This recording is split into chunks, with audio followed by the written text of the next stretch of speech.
নমস্কার বন্ধুরা, welcome back to our podcast. আজ আমরা ফিরে গেছি সেই নস্টালজিক বিভূতিভূষণের জগতে।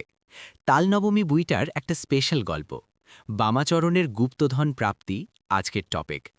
গল্পটা পড়লে মনে হয় কপালে থাকলে বুঝি সবই সম্ভব। শুরুতেই ইন্টারাপ্ট করছি রিয়ান। কপাল শব্দটা বড্ড সুবিধেবাদী ইউনো। আমি গল্পটা ডিটেলে পড়েছি। এটাকে তুমি ডেস্টিনি বা ভাগ্য বলছো, কিন্তু আমি বলবো এটা এক অকর্মণ্য মানুষের নিছক লটারি জেতার গল্প। It's not inspirational, it's ironic. আহা সোহিনী, এত জাজমেন্টাল হচ্ছ কেন? বেচারা বামাচরণের জন্মের সময় তো নকিপুরের বিখ্যাত জ্যোতিষী যদু চক্রবর্তী বলেছিলেন, এ ছেলে একদিন রাজা হবে। সেই ভবিষ্যৎবাণী তো আলটিমেটলি সত্যি হলো, তাই না? সত্যি হলো কিনা সেটা টেকনিক্যাল তর্কের বিষয়, কিন্তু লক্ষণগুলো দেখেছ? রাজা তো দূরের কথা, সাধারণ সেন্সিবল মানুষ হওয়ার যোগ্যতাও ওনার ছিল না। মামাবাড়িতে 4th ক্লাসে ফেল করে ছেলে পড়াশোনা ছেড়ে দিল। রিজনটা কি? নাকি ছোটদের সাথে বসতে ওনার প্রেস্টিজে লাগে? এটাকে তুমি কি বলবে, আত্মসম্মান নাকি নিজের ইনকম্পিটেন্স ঢাকার অজুহাত? দেখো, অ্যাকাডেমিক্সে সবার মাথা থাকে না, কিন্তু হি ওয়াজ সোশ্যাল। পাড়ার ছেলেরা যখন গাছে উঠে কয়েদ বেল পারত, তিনি তাদের কত ফিলোসফিক্যাল উপদেশ দিতেন। কয়েদ বেল খেয়ে পেট ভরবে না, রোজগারের চেষ্টা কর। এটা তো একজন রেসপন্সিবল এল্ডারের মতো কথা। রেসপন্সিবল? ডোন্ট মেক মি লাফ। নিজে কোনো কাজ করবেন না, অথচ অন্য বাচ্চাদের আনন্দ মাটি করে দেবেন, একে বলে টিপিক্যাল পরশ্রী কাতরতা। উনি জানতেন ওই বাচ্চাগুলোর ব্যাকগ্রাউন্ড দুর্বল, তাই ওই সফট স্পটে হিট করতেন। এটাকে আমি উইজডম বলি না, বলি ম্যানিপুলেশন। আচ্ছা বেশ, তর্কের খাতিরে মেনে নিলাম, কিন্তু তিনি তো এফার্ট দিয়েছিলেন। ভগ্নিপতি টেলিকল এনে দেওয়ার পর তিনি তো দিনরাত এক করে টোরে টক্কা প্র্যাকটিস করেছিলেন। গল্পে তো ন্যারেটর বলছেন অর্জুনও বোধহয় এতটা ফোকাসড হয়ে ধনুর্বিদ্যা শেখেননি। এই ডেডিকেশনের কি কোনো ভ্যালু নেই? ডেডিকেশন থাকলে রেজাল্ট মিলত রিয়ান। উনি কেবল শো অফ করার জন্য প্র্যাকটিস করেছেন। আর ওই যে সবাইকে বলে বেড়াতেন টিআই সাহেবের চিঠি এসেছে, চাকরি হবে, সেগুলো তো সব ডাহা মিথ্যে, একেবারে ঢপ। ওটা ছিল নিজের ফেলিয়ার ঢাকার জন্য একটা ফেক ইমেজ মেনটেন করা। বেশ, কিন্তু ওনার বাবার স্ট্রাগলটা ভাবো।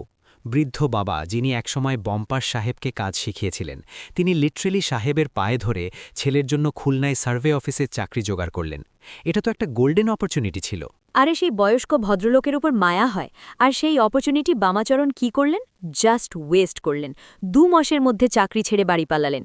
এক্সকিউজটা কি ছিল? রান্না করার কষ্ট, নদীর জল নোনা আর বাঘের ভয়। Can you imagine? একটা সরকারি চাকরি কেউ শুধু রান্না করতে হবে বলে ছেড়ে দেয়? এই শোকেই তো তার বাবা মারা গেলেন। এর দায় কি বামাচরণের নয়? ওটা ভুল ছিল মানছি, কিন্তু রিয়ালিটি চেক পাওয়ার পর তো তার হুঁশ ফিরেছিল। সেই যে নদীর ধারে ভাঙা পাড়ে কলসি দেখতে পেলেন, সেটা উদ্ধার করতে তিনি যে রিস্ক নিলেন, সেটাকে তো সাহসিকতা বলতেই হবে। মাঝরাতে শ্মশানের কাছে ওই ভৌতিক পরিবেশে যাওয়া কি চারটিখানি কথা? ওটাকে আমি সাহসিকতা বলি না, বলি লোভ। দিনের আলোয় তুললে পাছে কেউ দেখে ফেলে, শেয়ার চাইতে আসে, সেই ভয়েই তো চোরের মতো মাঝরাতে গিয়েছিলেন। আর নিজের সেফটির জন্য অবুঝ ছেলে নিতাইকে মিথ্যে বলে নিয়ে গেলেন। বাবাই যদি ছেলেকে চুরির পার্টনার বানায়, তবে সেটা ব্রেভেরি নয়, ওটা ডেপারেশন। আচ্ছা বেশ, কিন্তু সেই কলসি ভেঙে যখন দেখলেন ভেতরে কালো আলকাতরার মতো পদার্থ, তখন তার মেন্টাল স্টেটটা ভাবো। বেচারা ভাবলেন কপালটাই খারাপ। এই ফ্রাস্ট্রেশনটা তো জেনুইন। ফ্রাস্ট্রেশনটা ছিল ইজি মানি না পাওয়ার, কিন্তু গল্পের আসল টুইস্ট তো ওখানেই। ওই যে তুমি বললে না ভাগ্য, ভাগ্য তাকে বাঁচিয়ে দিল, তার বুদ্ধি নয়। মাহমুদপুরের কবিরাজ মশাই যদি ওটাকে 200 বছরের পুরনো ঘি হিসেবে আইডেন্টিফাই না করতেন, তো বামাচরণ তো ওটাকে আলকাতরা ভেবে ফেলেই দিচ্ছিলেন। He had zero knowledge. কিন্তু শেষ পর্যন্ত তো হ্যাপি এন্ডিং। কলকাতায় সেনের দোকানে নিয়ে গেলেন, সেখানে খায়রাগড় রাজার ম্যানেজার এসে 100 টাকা শের দরে ঘি কিনে নিলেন। 1250 টাকা পেলেন বামাচরণ। যদু চক্রবর্তীর কথাই তো ফলল। এখানেও একটা কিন্তু আছে। লক্ষ্য করো, ম্যানেজার বাবু আসার আগে পর্যন্ত কিন্তু বামাচরণ ওগুলো মাত্র 10 টাকা শের দরেই বেচে দিচ্ছিলেন। যদি ওই ম্যানেজার ঠিক ওই মোমেন্টে এন্ট্রি না নিতেন, তাহলে তোমার এই রাজা মাত্র 70-80 টাকা নিয়ে বাড়ি ফিরতেন। 1250 টাকা পাওয়াটা তার ক্রেডিট নয়, পুরোটাই কোইন্সিডেন্স। তুমি বড্ড critical Sohini. All well that ends well. 1250 টাকা সেই সময় অনেক। বামাচরণ অন্তত অভাবের হাত থেকে তো বাঁচলেন। অনেক মানে কি Riyan? Do you have any idea?